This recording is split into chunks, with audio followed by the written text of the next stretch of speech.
Assalamualaikum warahmatullahi wabarakatuh. Halo semuanya, perkenalkan saya Muhammad Fawas, perwakilan dari pembukaan untuk kelompok 6 yang membahas tentang perlawanan kolonialisme di Kalimantan. Izin memperkenalkan diri, saya Muhammad Fawas dan anggota lainnya yaitu ada Aurel Kalisari, ada Jasmine Aulia Putih, Safwan Sanur Indratna, Fatih Ahmad Nurfasyah, dan Hafiz Andriano. Saya mulai yaitu pada awalnya, Perang Banjar merupakan perang untuk melawan kolonialisme Belanda yang dimulai pada tahun 1859 hingga 1906. Yang ini termasuk dalam masa penjajahan Belanda di Indonesia. Nama lainnya adalah Perang Kalimantan Selatan atau Perang Banjar Barito karena letaknya di Kesultanan Banjar. Wilayah perang ini meliputi Kalimantan Selatan dan Tengah.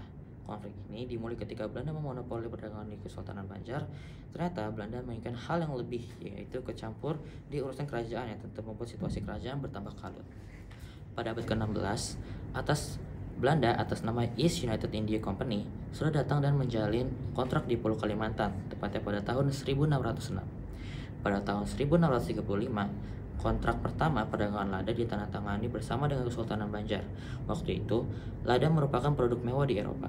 Lada menjadi alasan utama Belanda berada di tempat ini. Beberapa dekade berikutnya, setelah muncul peperangan kecil dan berontak senjata karena kontrak lada yang tidak dipenuhi, yang paling serius adalah insiden pembunuhan 64 orang Belanda dan 21 orang Jepang di kota Waring pada tahun 1638.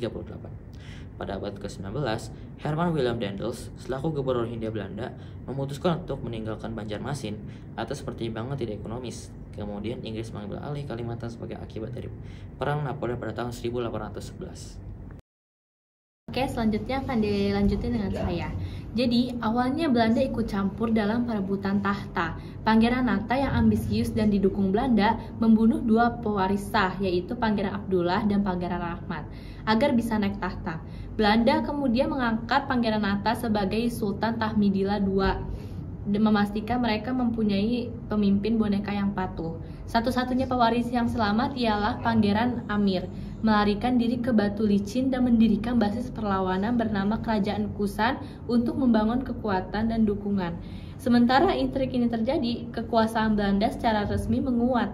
Setelah sempat diambil Inggris karena Perang Napoleon, Kalimantan kembali ke tangan Belanda pada Desember 1816. Belanda langsung memaksa Sultan menandatangani kontrak yang tidak adil dan mengganti bendera kesultanan dengan bendera Belanda pada tahun 1817, menunjukkan bahwa Hindia Belanda kini berkuasa penuh. Hal ini memicu banyak pemberontakan kecil. Merasa kekuatannya cukup, Pangeran Amir melancarkan serangan untuk merebut kembali tahtanya. Namun, ia dikalahkan oleh gabungan pasukan Sultan Tahmidillah II dan Belanda. Sebagai hukuman, Pangeran Amir ditangkap dan dibuang ke Ceylon atau Sri Lanka. Meskipun menang, Belanda harus berjuang keras, yang menunjukkan bahwa kekuasaan mereka tidak diterima begitu saja oleh rakyat Banjar. Sultan Tahmidullah II harus membayar daerah Kota Waringin, Bulungan, Pasir, dan Kutai negara Belanda. Pangeran Antasari adalah putra dari Pangeran Amir yang lahir di tahun 1809. Pangeran Antasari kecil sangat membenci kehidupan istana yang penuh dengan politik, intrik, dan pengaruh kekuasaan kolonial Belanda. Dia lebih sering hidup di masyarakat biasa, bermain bersama rakyat biasa, hidup bertani, dan berdagang, serta mempelajari agama Islam dengan para ulama. Agama Islam sangat berpengaruh di kehidupan Pangeran Antasari. Tak heran Pangeran Antasari memiliki akhlak yang baik, seperti jujur, ikhlas, dan pemurah. Tak hanya itu, Pangeran Antasari juga sangat tabah dalam menghadapi cobaan dan memiliki pandangan yang cukup luas dan jauh sehingga dia sangat disukai oleh rakyat. Sehingga Pangeran Antasari menjadi pemimpin yang baik hati bagi rakyat Kalimantan Selatan. Kondisi kesultanan cukup memprihatinkan, tidak stabil dan kacau. Sultan Tahmidullah II wafat dan diganti oleh Sultan Sulaiman yang hanya 2 tahun memerintah. Sultan Adam yang melanjutkan pemerintahan wilayah Kesultanan Banjar, yang sekarang tinggal sedikit, yaitu Banjarmasin, Hulu Sungai, dan Watapura. Sedangkan wilayah lainnya itu sudah dikuasai oleh pihak Belanda. Perjanjian yang ditandatangani pada tahun 1826 itu cukup merugikan Kesultanan Banjar. Isinya yaitu Kesultanan Banjar tidak bisa membuka hubungan diplomatik dengan negara lain selain Belanda. Pengecilan wilayah Kesultanan Banjar karena beberapa wilayah menjadi milik dan diawasi oleh Belanda. Selanjutnya, tokoh yang memangku jabatan Mangkubumi pun harus disetujui oleh pemerintah Belanda. Padang perburuan yang menjadi tradisi dan penuh dengan menjalankan pun harus diserahkan ke Belanda, seperti Padang Bajingah, Padang Pacakan, Padang Ujung Karangan, dan Padang Atirak. Penduduk sekitar dilarang berburu di tunjangan, penjualan intan pun harus didapat oleh Belanda dengan jumlah 10% dari harga intan dan harga pembeliannya. Dan juga diatur oleh Belanda, satu-satunya yang terlihat baik adalah Belanda melindungi Kesultanan Banjar apabila diserang oleh musuh. Baik musuh dari dalam negeri maupun luar negeri. Kelihatannya Belanda melindungi kedaulatan Kesultanan Banjar, tapi justru musuh Kesultanan Banjar adalah Belanda itu sendiri. Perjanjian yang tidak seimbang ini tentu dipengaruhi oleh tindakan pendahulu Sultan Adam, yaitu Pangeran Nata. Pangeran Nata yang dibantu oleh Belanda untuk merebut kekuasaan bagaikan bersekutu dengan setan.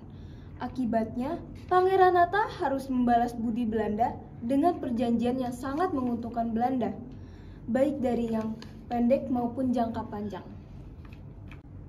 Kemudian, Perang Banjar pada 28 April 1859, setelah Sultan Adam dekat Pangeran Tamijidillah, diangkat oleh Sultan Banjar. Padahal rakyat Banjar ingin agar Pangeran Hidayatullah yang menjadi sultan, karena dia adalah putra dari Sultan Adam, tapi Belanda tetap memaksa agar Pangeran Tamijidillah tetap menjadi sultan. Dan Pangeran Hidayatullah hanya sebagai mangkubumi penindasan dan perlakuan Belanda yang seenaknya sendiri pada rakyat Kesultanan Banjar, membuat rakyat marah. Pemerintah Belanda Hindia Belanda mulai waspada akan kemunculannya. Nah, oke teman-teman, kita sekarang mau lanjut ke slide berikutnya ya. Jadi sebenarnya untuk slide ini kita lebih fokus ke tentang si Sultan Tamjidillah sama si Pangeran Antasarinya ya. Jadi kalau kita lihat di sini, Sultan Tamjidillah ini tuh adalah seorang sultan teman-teman, tentu dari kerajaan Banjar ini. Nah, sebenarnya dia ini tuh ditunjuk oleh Belanda, ditunjuk langsung oleh Belanda supaya dia ini jadi boneka Belanda gitu. Jadi anggapannya kayak kerajaannya dia atau negaranya dia ini tuh diatur sama Belanda gitu. Dan kalau kita lihat karena Sultan Tamjidillah inilah juga jadi kacau gitu ya perang Banjar ini gitu. Dan akhirnya si Sultan Tamjidillah ini perannya diganti sama Pangeran Antasari gitu ya. Nah sekarang kita boleh lihat ke slide selanjutnya. Tadi sempat ada Mangkubumi, sebenarnya di-mention teman-teman. Mangkubumi itu mirip seperti Perdana Menteri teman-teman ya. Jadi kayak ada presiden dan ada juga perdana menteri, alias dia ini tuh memegang kekuasaan bisa dibilang memegang kekuasaan eksekutif dan legislatif sekaligus gitu, karena dia juga merupakan kepala parlemen, mirip seperti yang ada di Inggris. Dan di sini kita bisa lihat ya fotonya bagaimana parlemen Inggris gitu fotonya. Ya, itu sekilas saja. Nah, kita boleh lanjut ke slide berikutnya. Nah, di sini slide berikutnya kita sebenarnya juga ada foto dari kapal Onras. Kapal Onras ini adalah salah satu kapal Belanda gitu ya. Dan kita bisa lihat nih puing-puingnya di slide ini. Ya, boleh lanjut. Nah, sebenarnya paling itu aja teman-teman yang bisa disampaikan ya dari slide yang ini gitu, teman-teman. Terima kasih banyak.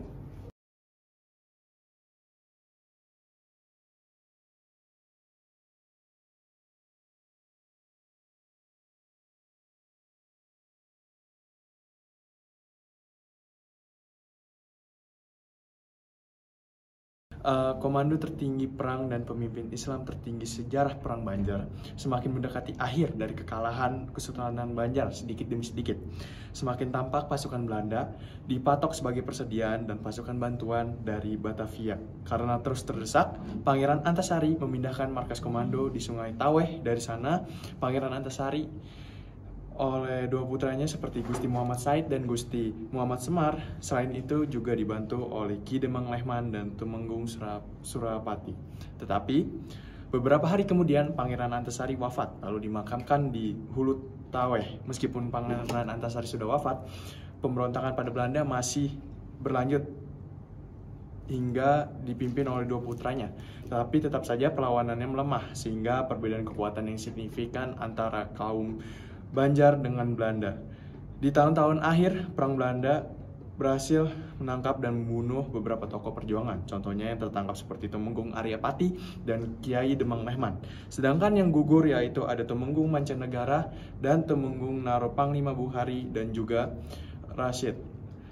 Mereka sebagai penentu Pangeran Antasari, yaitu pengairan Perbatasari, tertangkap oleh Belanda ketika bertempur di Kalimantan Timur pada tahun 1866. Ia diasingkan oleh Tondano di Sulawesi Utara. Panglima Bakumpai juga ditangkap dan digantung pada tahun 1950.